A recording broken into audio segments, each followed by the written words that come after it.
Trump has already broken his number one promise to voters that he would bring the cost of foods down. That is just not going to happen. His deportations of immigrants has caused such a huge rippling effect throughout the farm industry that it's caused many laborers who are immigrants to just not show up to work. Many of them have self-deported and gone back to wherever they're from. Going through the fields here in Ventura County, there was no one working. I'm hearing reports that some farmers are saying that 75% of their workforce did not show up to work on Friday. So what does that mean? It means food is going to stay in the vines and rot and go bad. And it means we're going to have a disruption in our food supply chain. So everyone better buckle up because food's about to shoot up really high. The cost of strawberries, the cost of avocados, the cost of lettuce, the cost of everyday things we eat and take for granted are going to shoot up because there is no one in the fields to pick them. So I hope you all are happy who voted for this man. So I'm seeing a lot of people being confused about how, Nebraskans and people in agricultural communities can be voting against their own interests. And I have a lot of experience with these people. I'm related to them. And obviously when I talk about them, I don't mean all farmers and I don't mean all the people in these states. But in my experience, the farmers have been living a fairy tale for many generations. They have been told by the government and by our own society, that they're extremely valuable, which they are, but that they are self-made men and that they exist in a vacuum and that we would be lost without them. And most weird, that they don't receive any kind of assistance, that they're self-made, which is a fairy tale. They receive a lot of assistance, but this is the story they've been telling themselves. This is the story that the government has been telling them. And this is the story that they've passed on to their children and their children's children because they want to glamorize. They want to make what they're doing idyllic. They don't want their kids to leave the farm. They don't want their kids to go to the big city. They want them to stay and they want them to keep the farm. So their kids and their kids and their kids have all been raised with this idea that as farmers, they are heroic. They are, the backbone of America, even though at this point, the backbone of America, if it's farmers, then it's completely made out of fabricated steel and been replaced by a neurosurgeon 30 times. They don't see that. So they don't understand. When you live in a fairy tale your whole life, and when you've been raised in a fairy tale, and when your father was raised in a fairy tale, you don't use critical thinking skills. You don't analyze what you're doing. You just keep going with the fairy tale. And you don't choose a political candidate that forces you to think. You choose the political candidate that encourages you to stay in the fairy tale. So that's how they keep voting for the bad people. That's how they keep voting against their own interests, because they're in a fairy tale. They're so enmeshed in it that they don't want somebody waking them up. They want somebody who's going to keep them asleep. And unfortunately, they're going to have to wake up sometime. So for all the farmers that live in Nebraska, you voted for Trump knowing that 70% of your workforce on your farms are migrants. Now, apparently, Nebraska is 6 months away from bankruptcy. Still voted for the mass deportation of 70% of your workforce on your farms, and now are complaining that your farms and your livelihood will not survive it. Did I read that article about the dairy farmers? The ones that voted for Trump are speaking out. Because now they're sorry they voted for Trump. They didn't think it was going to affect them. They're all crying. Who's going to milk the cows? Who's going to milk your cows? And you put the level for Trump? Well, roll up your goddamn sleeves, bitch. Roll up your goddamn sleeves. Because it looks like y'all got to milk your own goddamn cows. See, it's funny how you're talking about illegal immigrants. Y'all brought them over here. Y'all paid to bring them here. So they can do your work. So they can work on your farms. Y'all white folks paid to bring them here so they can work on your farms. And then you turned around and voted for Trump. Now you're sorry? Because you're looking around your farm and they're all gone? And you want people to feel sorry for you? We don't give a fuck. But you better hurry up and get up and roll up your goddamn sleeve and go milk your cows. One at a time, baby. Go milk them goddamn cows. Wake your family up. Get your fucking husbands up, your children up, get your relatives up. Have them come over there and help you milk your goddamn cows.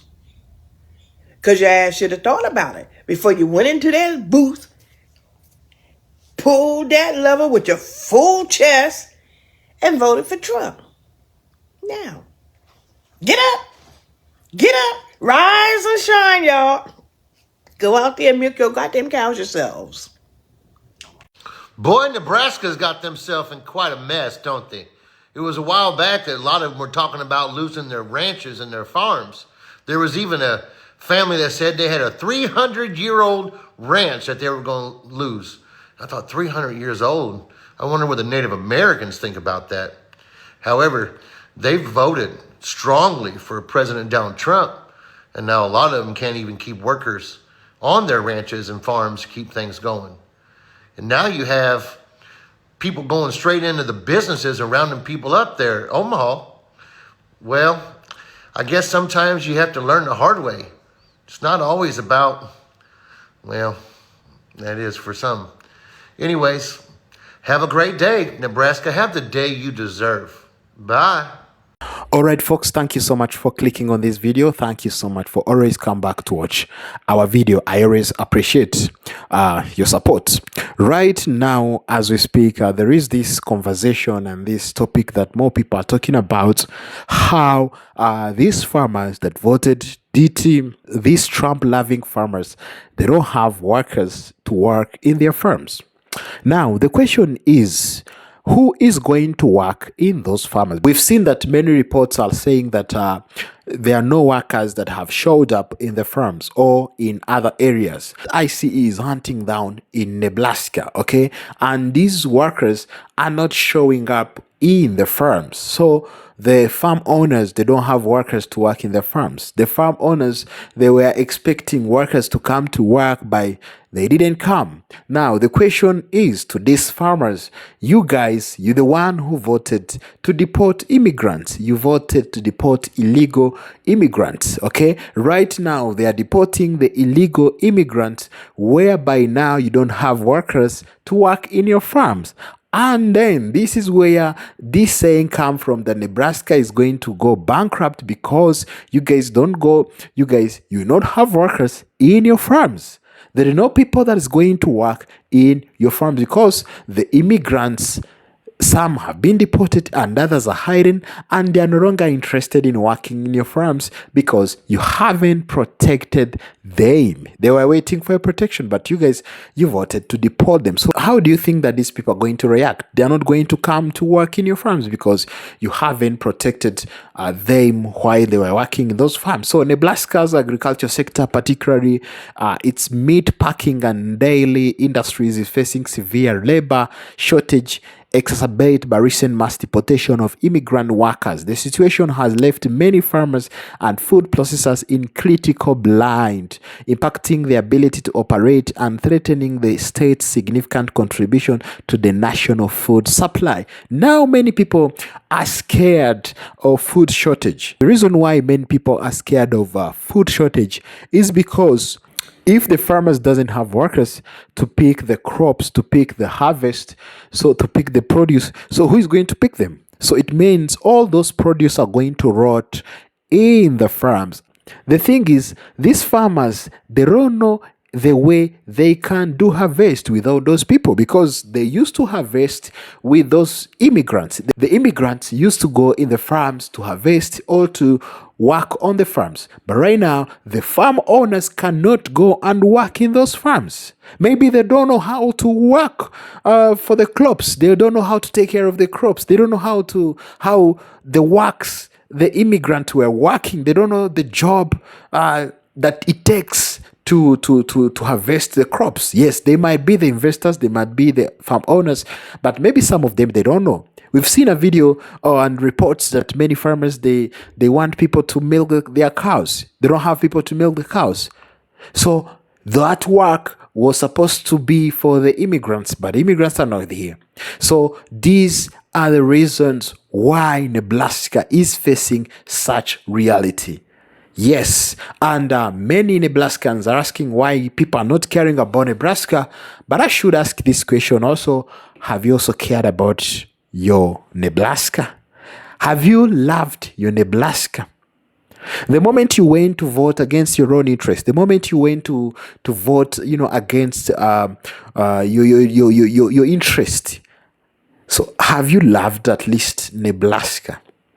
Because you didn't love the immigrants that were working in your farm, that's why you voted to deport them. So it's up to you guys to figure out how you're going to work on your farms. Now, the death of the labor shortage, heavy reliance on immigrant labor. That's what was happening in Nebraska. So they were relying heavily on the immigrants. For decades, Nebraska farms and food processing plants have heavily relied on immigrant labor, with a significant portion being undocumented. Estimates suggest that around 42%, I told you in yesterday's video, of Nebraska farmers' workers are undocumented, and in some meat processing and dairy facilities, foreign-born workers can make up as much as 90% of the workforce. These jobs often involve demanding, growing, and year-round work that US-born workers are generally less willing to take, even with competitive wages. It's true. Now, that's when you've seen this trend that they are requesting the blacks to go to work in their farms. The impact of deportation, which have impacted Nebraska, like a recent intensified immigration enforcement action, including large-scale raids on facilities like Granny Valley Foods meat packing plant in Omaha, where 70 to 100 workers were detained, have directly removed a significant portion of workforce. This has created an immediate and acute labor vacuum, which means like these people, they were, detained by ICE 70 to 100. Imagine in one plant. So the production is going to go down. Those workers were doing a significant work to the plant. So it means the production is going to go down, which make people to afraid, which made people to get afraid of food shortage. So the mass deportation are causing a significant economic disruption, with fears of business striking or even going out of business due to lack of labor. This could lead to a decrease in domestic food production and increased reliance on imported goods. So China is going to step in, and other countries, they're going to step in because the production is going to go low. Farmers are actively seeking workers and are often quoted as saying they don't care if immigrants are legal or illegal, they just need help to fill the numerous openings on their farms. They emphasize that these are often good paying jobs that US citizens are not applying for, because the US citizen, they don't care. And I believe they were paying these immigrants pennies, so that's why many people are not interested to go to work in their firms. What we can say is that despite having largely voted for political figures who promised mass deportation, many farmers and the community members in Nebraska express a sense of disbelief that such a widespread deportation would actually occur, given the severe economic consequences. Some believe the rhetoric is stronger than the reality of enforcement, though recent raids show otherwise. Farmers emphasize that the labor shortage isn't simply about the wages. They offer competitive pay, $18 an hour, well above state minimum wages, but still struggle to attract US-born workers for these physical demanding jobs. Yeah, it's a physical demanding jobs, which make people so not to consider that, because listen, it's a hard work. Yeah, it's a hard work. You're gonna, I know many people do many hard jobs, but also these people, they were having immigrants, so it was easy to control them, because they were giving them whatever they want. But right now, when they voted to deport them, as the guy promised that he's going to deport immigrants, and you guys, you agreed to deport immigrants. Right now, many people, they will not come to your farms because you haven't protected your former workers.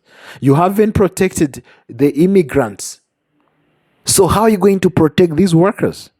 It means you don't care about your workers. And I believe you don't also care about your farms, because if you care about your farms, you haven't voted against your own interest, which is the effect that is affecting you right now. So you have to face it. You have to face the reality, because that is it. That's how things are. All right, so guys, tell me, what do you think about Nebraska farmers requesting people to come to work in their farms, mostly black people, and the black people are not willing to go to work in those farms. They are not willing. Tell me, what do you think about this topic, and I'll meet you in the next one.